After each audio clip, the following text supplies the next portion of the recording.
হ্যাঁ, এই ইস্যুটাকে কেন্দ্র করে ইতিমধ্যেই দেশব্যাপী শোরগোল শুরু হয়েছে যে সম্প্রতি দিল্লি পুলিশ, যেটা সরাসরি স্বরাষ্ট্র মন্ত্রক দ্বারা পরিচালিত, যার মাথায় আছেন আমাদের দেশের স্বরাষ্ট্রমন্ত্রী মাননীয় অমিত শাহ মহোদয়, যে দিল্লি পুলিশ একটা চিঠি লিখেছে, এটা প্রায় মতো বিজ্ঞাপনের মতো, যে দিল্লিতে সাম্প্রতিককালে তারা যে বিদেশি নাগরিক, বিশেষ করে বাংলাদেশি, তাদের চিহ্নিত করার নামে কয়েকজন বাংলাভাষীকে তারা আটক করেছেন এবং তাদের বয়ান রেকর্ড করেছেন। তো স্বাভাবিকভাবেই তারা বাংলাদেশি না ভারতীয়, পশ্চিমবাংলা, আসাম বা ত্রিপুরা রাজ্যের বাসিন্দা, আমি সে কথা বলছি না, কিন্তু দিল্লি পুলিশ যেভাবে বিষয়টাকে উত্থাপন করেছে এটা অত্যন্ত আপত্তিজনক। তারা নিঃসন্দেহে বাংলাতেই তাদের বয়ান দিয়েছেন। এই আটক কয়েকজন ব্যক্তি লিখেছেন তারা তারা বাংলাদেশি ভাষায় কথা বলেছেন। তো পৃথিবীতে বাংলাদেশি ভাষা নামে তো কোনো ভাষা নেই। বাংলা ভাষা আছে, বাংলা ভাষা, হ্যাঁ, বাংলাদেশেরও ভাষা, এবং আমাদের দেশের হিন্দির পরেই দ্বিতীয় যে বহুল সংখ্যক যে আমাদের দেশের নাগরিক, তাদের মাতৃভাষা, এবং এটা আমাদের অষ্টম তফসিলভুক্ত 22টি যে ভাষা তার মধ্যে অন্যতম একটি, যে ভাষায় আমাদের জাতীয় সঙ্গীত জনগণ মন, আমাদের যে এরকমই আরেকটা এরকম কি বলে, সেটাও জাতীয় সঙ্গীতের মতো। তো সেই ভাষা, এটাকে বাংলাদেশি ভাষা বলে চিহ্নিত করা, এবং এটা অন্য কেউ নন,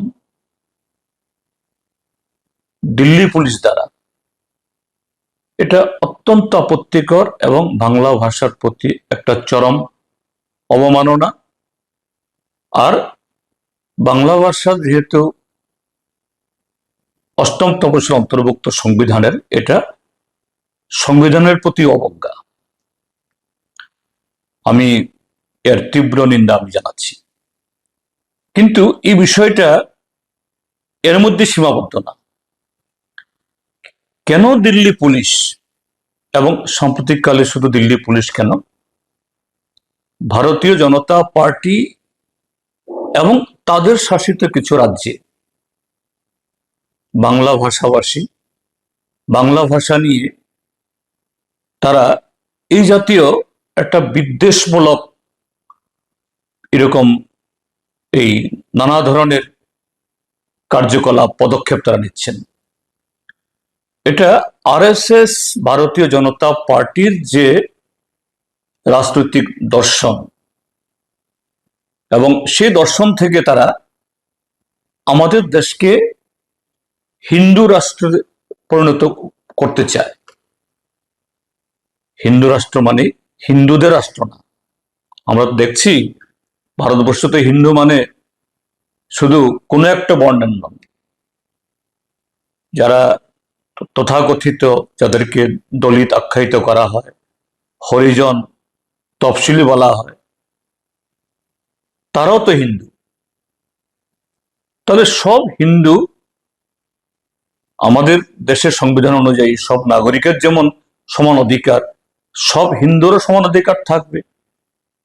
তাহলে সব হিন্দুর তাদের মন্দিরে পুজো দেওয়ার, তাদের সর্বত্র ধর্মীয় যে অনুষ্ঠানে অংশগ্রহণ করার সমান সুযোগ থাকবে। এটা তো হচ্ছে না।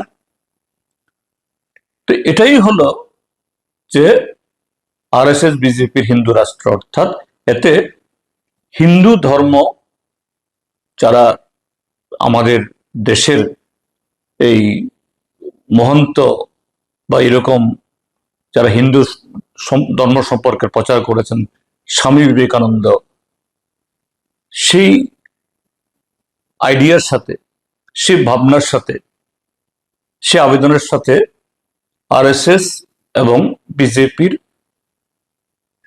হিন্দু রাজত্বের বা এই হিন্দু সাম্রাজ্যের কোনো সম্পর্ক নেই।